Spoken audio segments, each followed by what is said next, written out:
Hello and welcome. I am Thomas Ryan with Thomas Ryan Real Estate. We're here for another episode of Always Be Consulting.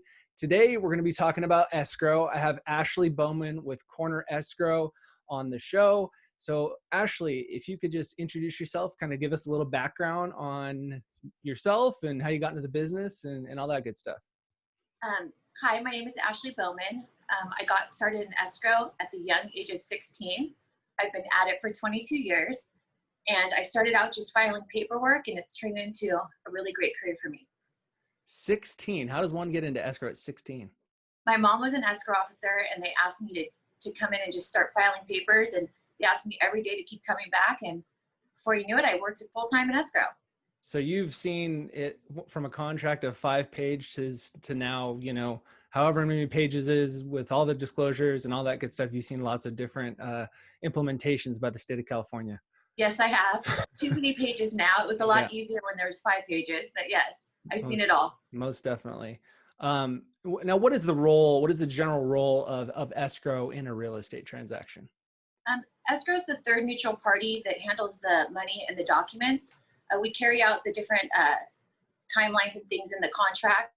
We provide the buyer with all of the required reports, association documents, preliminary title report. We make sure that all the requirements are met before the escrow can close. Got it. I get the question from especially new buyers or first-time sellers or something like that. They're like, are we in escrow? Did we open escrow? Are we escrowing? You hear these weird terms. So what is the technicality for actually being in escrow or opening escrow? What does that actually happen?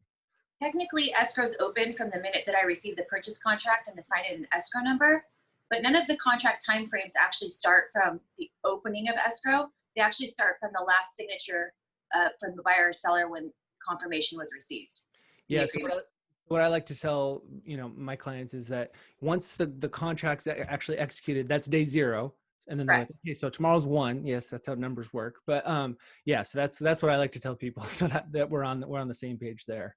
Yes. Okay, who chooses escrow, the escrow company that's used in a transaction? How is that, how is the cost associated with that taken care of, and who pays for escrow in a transaction? Well, usually the seller or the listing agent will select the escrow company, and it's usually somebody that they feel comfortable with, that they've used over and over again, and that they have a relationship with. Technically, it is a negotiated item. So in certain circumstances, the buyer can push for their escrow company, or if they have an escrow relationship that they prefer to use. The costs are generally split 50-50 between the buyer and the seller. But again, that's another negotiated item that can change. Got it.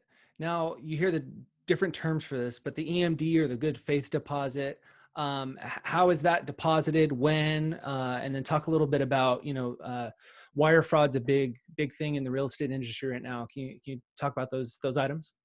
Yeah, usually the earnest money deposit is due within 3 business days of acceptance, which is the last date that the buyer or seller executed the contract. Usually the deposit is sent in via wire transfer. And yes, wire fraud is a big thing and is a big problem in the industry. You want to make sure that you're dealing with an escrow company that has cyber insurance, that you have an escrow officer that's got a lot of knowledge and that has a lot of experience. You want to make sure that they have a secure network, and you want to make sure that you talk to the person that you're wiring the money to, and that you feel confident that that person is in fact the person that sent you the wiring instructions. Got it. Yeah, it's almost like a dual authentication process, much like you would have a password or something like that. That's kind of the way we've done it with Ashley. She'll send out a secure email and then follow up with a phone call and back and forth, because people are getting into buyer's agents emails, escrow emails, stuff like that, acting as if they're sending the correct wiring instructions, but they're actually going to their own bank account instead. Right. It's a fraudster posing as someone sending from an escrow company wiring instructions, but it's really going to the fraudster's account. So you really want to make sure that the person that you're talking to is in fact your escrow officer, and that they did in fact send you the wiring instructions. It's really important to make sure that you take that step and actually talk to the person on the phone before you send money. Yeah.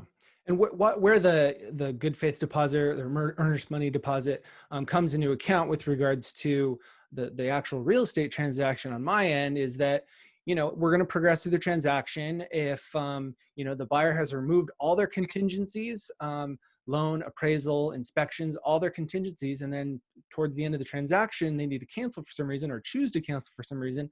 The seller may be entitled to some, if not all of that good faith deposit, which is the reason it is deposited to begin with. I also wanted to talk about like some of the other duties, termite payoffs, loan payoffs, HOA docs. Let's see what else we have. Solar transfers, which are becoming more popular, lender conditions, title report issues. Can you just kind of touch on some of those that may come up more often, how those are handled? So Well, termite payoffs, loan payoffs. the termite report is ordered typically by the listing agent. So we receive that in escrow and send it to the buyer for approval. With regard to the association documents, we're required on behalf of the seller to assist in getting those documents ordered within 3 days of the acceptance. So that's a big contingency item that sometimes can take some time to get those HOA documents in. They can be costly as well for the seller. And so we work to get those ordered as soon as possible and out to the buyer. And then the buyer has 5 days to review those documents and release that contingency. One that's come up with me in a couple of transactions recently have been the transfer of a solar lease from the seller to the buyer. And that can be, again, kind of a similar topic that can take some time. Can you talk about kind of your role in moving that transition along and what exactly you're looking for on that end? Yeah, I would say that I probably have right now 7 or 8 transactions open that have solars that need to be transferred. In order to initiate the process, the seller actually has to reach out to the solar company to let them know that they have a buyer and that they're going to be transferring over the solar items.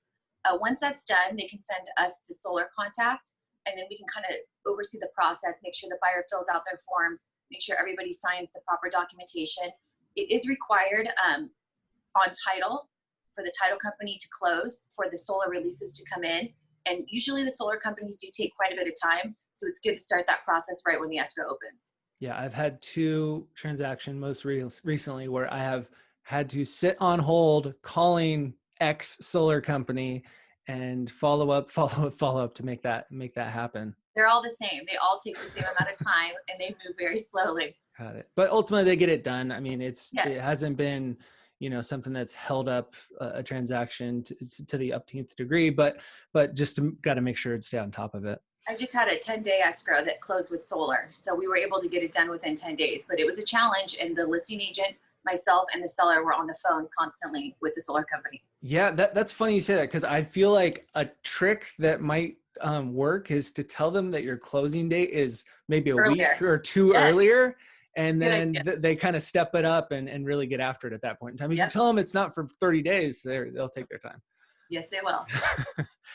So what is the actual closing process? We're hearing, I do real estate in California. You're obviously doing escrows in California. So it's different amongst different states, but what's the closing process like here in California? Does the buyer need to be there? Are they bringing in the briefcase? Is the lender bringing the briefcase with the cash? How is that working?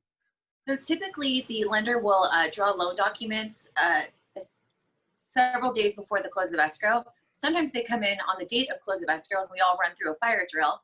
However, the buyer does need to be present to be notarized and sign loan documents. If they are in another state, we can send a mobile notary to them. But of course, we would need more time in the process to be able to close it on time. The lender doesn't come in with a briefcase, nor does the buyer. We can only accept closing funds from the buyer via wire transfer. And once the loan docs are signed, we do send them back either scanned or hard copies back to the lender, whatever they require. And then they work to get the loan funded. Got it. And just stepping back one step before that is this closing disclosure. Yes. Can you kind of talk about that, when it was implemented into a necessity, and kind of how that process works a little bit from your end perspective? So in the beginning of the escrow process, the lender is required to send the buyer what's called a loan estimate, which goes over all of the third-party costs as well as the loan costs. And then as we get closer to the closing process, before the buyer can sign loan documents, they get what's called the CD, or the closing disclosure. And that's required for the buyer to have 3 days to review that prior to signing their loan documents.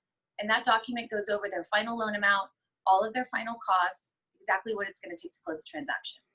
Got it. And something I like to highlight on that is that it's required that they have it for 3 days. So, even if they sign it after 5 minutes of signing the DocuSign, it's still a calendar of 3 days that they must have that in their possession before loan docs can be drawn up and closing and stuff like that. So that's something Yeah, I like to highlight. yeah, it's a big thing, and it delays some of the transactions if the lender doesn't get the CD out in time.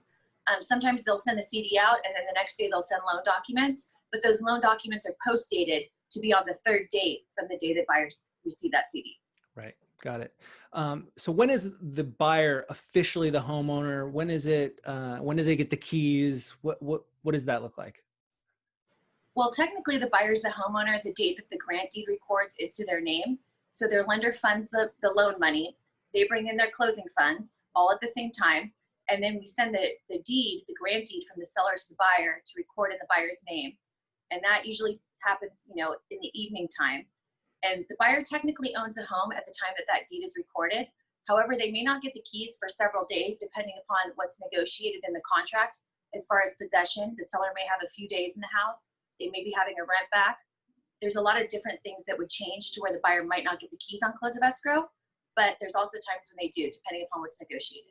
Yeah, I think that's an important highlight. I mean, the way the contract's written, boilerplated, is the buyer takes possession immediately upon recording. Now, oftentimes, that buyer may need to close on a replacement property or take the time and those funds from their proceeds to coordinate a move. So oftentimes it's negotiated between the buyer and the seller, buyer's agent, listing agent, whether it's 3 days or a week. Sometimes that's at no cost to the seller, and sometimes on the longer days it's maybe a cost to the seller. If it's a 30 days, if it's a couple weeks, something like that, there may be a cost associated with that negotiation. But that's a good highlight point. Speaking of money, the sellers always want to know, when do I get my money? It's recorded. It's now the buyers. When do I get my money? Do I come on pick up check? When does that transfer happen? I get that question every single transaction. And so I'm used to answering it. The money is dispersed the next business day after close of escrow. And originally, when the seller signs their escrow instructions, they sign a form in that package that's notarized that says how they want to receive their proceeds. Normally, they pick a wire transfer because those funds are immediately considered good funds in their bank account right away. So usually most sellers will choose to have a wire transfer. We do have that form notarized for wire protection and wire fraud. And with that being said, funds are wired the next business day after close of escrow, usually prior to 2:30, and they will arrive in the seller's account by the close of business day that day. Got it. What's the shortest escrow duration you've ever done in a transaction? It's been 3 days. So if there's a payoff statement that we have to get ordered, usually that can take 24 to 48 hours. Also, if there's an association, we can sometimes pay to have those rushed for 24 hours and get that quickly.